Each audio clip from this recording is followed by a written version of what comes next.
So we're keeping a close Well, eye we on were things sleeping. because there has been Uh, manipulations. 3 episodes. Got it. I think that'll work. Yeah, I think so. I think it'll be perfect. Kelly, this is Tom and Candace. Oh, So Tom and Candace are actually the ones that live here on site, and they're kind of our eyes and ears. I've known Tom, Lewis, and Candace Lindy for most of my life. We grew up together. Candace went on to become a very accomplished and published anthropologist, and Tom is a recognized technologist that works with a number of large companies. So this summer, we're gonna have Tom and Candace helping monitor the behavior of the cows, which is gonna be nice. They're here on the ranch, and they're gonna be able to keep much closer track on exactly what these cattle are doing. get them out? Yeah, you know what, let's take these first 15, and we'll come back in this back corral, and then that way we can get them in the squeeze chute, get the track going, and then we'll just run the rest of them straight on through. Got it. One of you guys wanna make sure that gate's open that far back Got it. corral?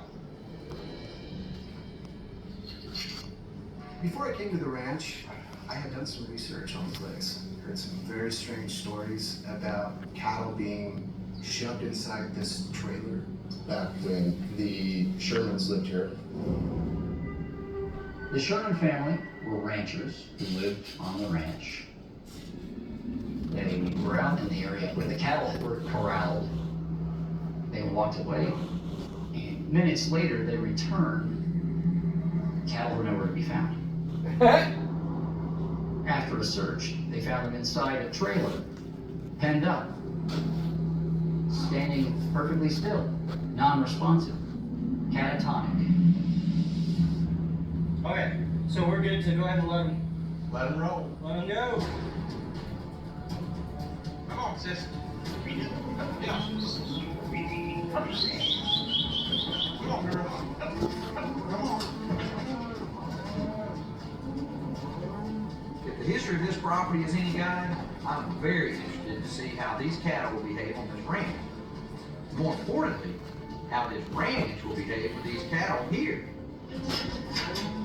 Okay. Good job. Clear. Come on.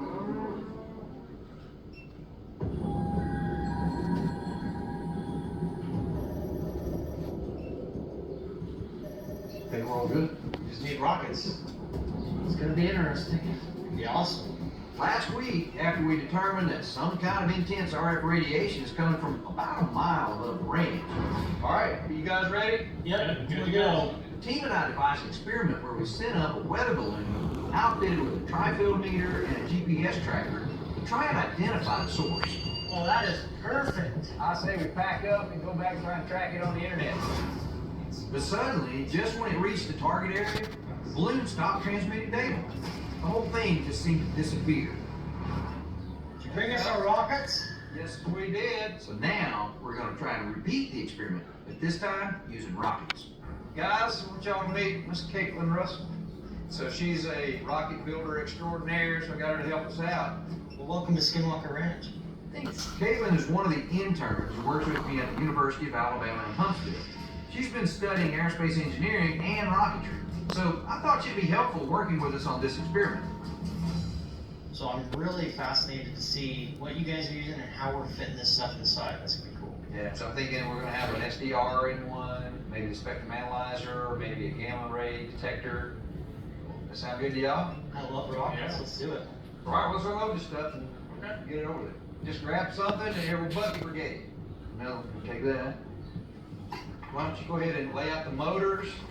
Jim said he's gonna wanna use my phone for something.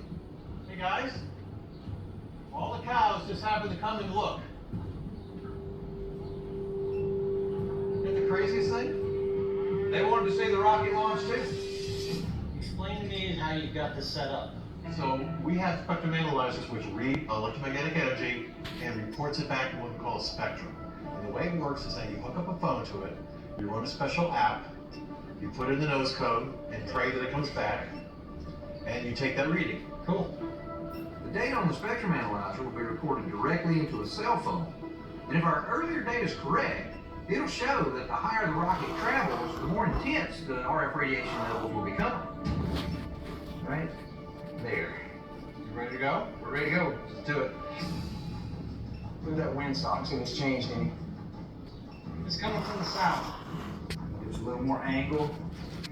When I first came here to Skinwalker Ranch, I found that some of the members of the team had been so spooked by all the strange things going on here, they were really reluctant to do any experiments that might trigger some kind of negative energy. I have to say, no digging. Like my grandmother used to always say, a hornet's nest isn't interesting until you poke it with a stick. Okay, well, what kind of hornets were you dealing with? Alright, we're on here. But now, given all the information we've been gathering lately, they're not only willing to poke the hornet's nest, they're eager to do it. So we are ready to launch. Inserting the safety cue. It's good. So let's do a launch in 3, 2, 1, ignition. Oh yeah! There it goes. There we go. Uh-oh. Watch your head, watch your noggin. This rocket hasn't gone as high as it was supposed to, and so it didn't reach a point where the chute could pop. That's what you call a missile. I'll go get it. All right, radio's on. It's gonna land in the canal. You got eyes on it, Tom? It's over here, ways. There she is. Yep, we're almost to it. That's destroyed. Hey Travis, we're certainly not taking this rock out again. Oh, man. Our first test was a complete bust. Oh, this thing's toast. Spectrum analyzer's all banged up and the on-off switch is missing. It's had. Did we record though? Well, it'd be great if we got some data. Sure hope the Spectrum analyzer got enough data to the phone before it hit the ground and maybe get the data off of it. Let's get the next rocket going and we'll launch it. Hey, rockets fail. That's why we have more of them. So we just have to do another test. That's how it works. Eric, you're up. We're gonna do your instrument next. This is a gamma ray detector, and we've outfitted it to be as light as it can be and as small as it can be. For our second launch, we decided to go forward with Eric's idea to test not only for RF radiation, but also for gamma rays. After RF, there's infrared, visible, ultraviolet, and finally gamma rays. Now, gamma radiation is very dangerous to humans, so if the test comes back positive, it could mean we're all in real danger just being out here on Skinwalker Ranch. So if we have gamma rays detected during flight, it'll show up in a sound recording. So what was that? Oh, sounds just like a Geiger counter. Exactly. But we'll be able to get the waveform so we can analyze it and see if we can find out. It changes with altitude or whatever, right? I'm really interested in comparing the readings that we get down here at ground level with those that we get at altitude to see if in fact we are getting gamma rays. If they're coming from altitude, the amount should increase the higher we get. But if you're coming from the ground. If they're coming from the ground, it'll decrease. This will tell us something, right? Sure. All right, let's go. All right. Yeah, this is a very fragile setup, so we need to really protect it. We are about ready to go launch another one, folks. Look at the cows.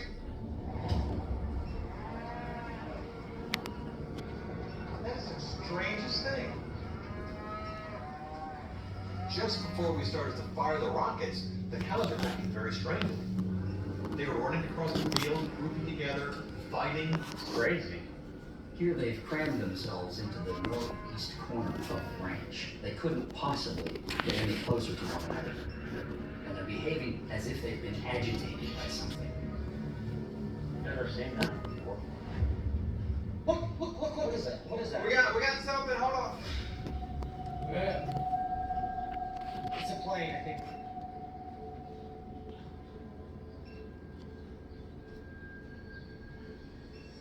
No, that's not a plane. No, that wasn't a plane. That's, We'd still see if it was a plane. that's something Is different. that not crazy? You see it? Yeah, that's not a plane. That's what I thought. So let's get this Wow. launch ready to go. Okay, we're hot with the battery. All right, Caleb, it's all you.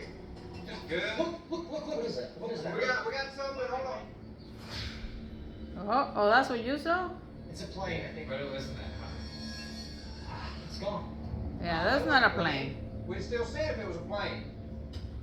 It's gone. Yes, I saw it. It's gone. Did y'all see I that? saw it, finally. You finally saw it. Yeah, I saw it. What the hell was that? I don't know what that was, but it wasn't an airplane, and it wasn't something that would be easily explained away. It was this really, really bright, translucent ball, and then it's just disappeared into a single point, like it vanished off into the sky or something. What the hell was that? It was a bright. Caleb, did you see that? The guys want to stand around and keep looking for these UFOs popping up in the sky. But I'm telling them, look, if it's happening now, we need to get the instruments in the sky so we can really measure what's going on. All right, well, let's launch and see what happens. 3, 2, 1, ignition. Oh, yeah!